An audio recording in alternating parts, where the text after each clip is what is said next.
నా కొరకు కలువరిలో మరణించి పునరుద్ధారణై తిరిగి మరి యేసుప్రభు తన ప్రార్థనకు వెళ్ళిపోతున్నాడు. ఆ రీతిగా ఆయన వెళ్ళిపోతూ ఒక మాట చెప్పేస్తున్నాడు, శిష్యులారా ఈ సర్వలోకములకు వెళ్ళి సర్వసృష్టికి ఈ స్వార్థమానం చెప్పండి అని చెప్పాడు. ఇది మాకైనా వేగంగా వచ్చింది కాదండి. ఆనాడు యేసుప్రభువే ఈ స్వార్థ చెప్పమని చెప్పాడు. కాబట్టి ఆయన మాటలు వినడం మాకెంతో శ్రేష్టత్వం. మాలోని మాటలు కూడా అది మీకు శ్రేష్టత్వం. కనుక మీరు విశ్వసించినటువంటి మీ విశ్వాసాన్ని బట్టి మీ ఇంటి వారు కూడా రక్షించబడతారు. లేకపోతే నమ్మని వారికి శిక్ష విధించబడను. ఆ శిక్ష భయంకరంగా అగ్ని గంధంలో పోకండి, అగ్ని గుండమండి ఆరని యుగాలు ప్రాణంతోనే ఆ శిక్ష అనిపించవలసి ఉంది. అందుకని దేవుడు ఆ ప్రదేశంలో పోకుండా ఉండటానికి వరకే నీ కొరకు నా కొరకు యజ్ఞ పశువు అయినాడు. సహోదరుడా, నీ పాపను క్షమించబడడానికి యేసుక్రీస్తు మార్గం.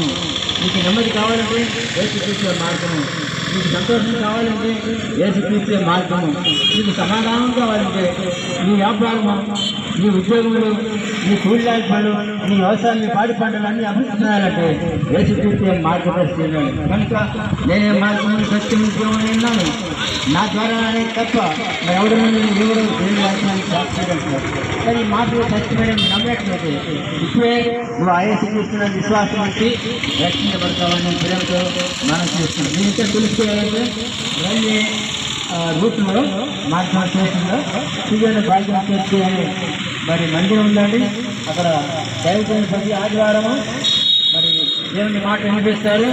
మీరు ఇంకా అనేక నిమిషాలు సరస్వతులు బైబిళ్ళు మరి ఇస్తున్నారుగా ఇది తీసుకొని చదవండి. గొప్ప దేవున పొందుతారని ప్రేమతో మనం చేస్తున్నాం. దేవుడు మీరు తీసుకున్నాక ఇంకా దాఖలు చేస్తారు. పరిశుద్ధమైన దేవాలయం తండ్రి పరీక్షకు సహాయం చేయండి. అనేక ఆత్మ రక్షణ పట్టడం సహాయం చేయమని ప్రార్థిస్తున్నాం. వారు మేలు పొందడం సహాయం చేయమని అయ్యా ఈ ప్రజలను ఆశీర్వదించండి. గ్రామంలో ఆశీర్వదించి భయపడమని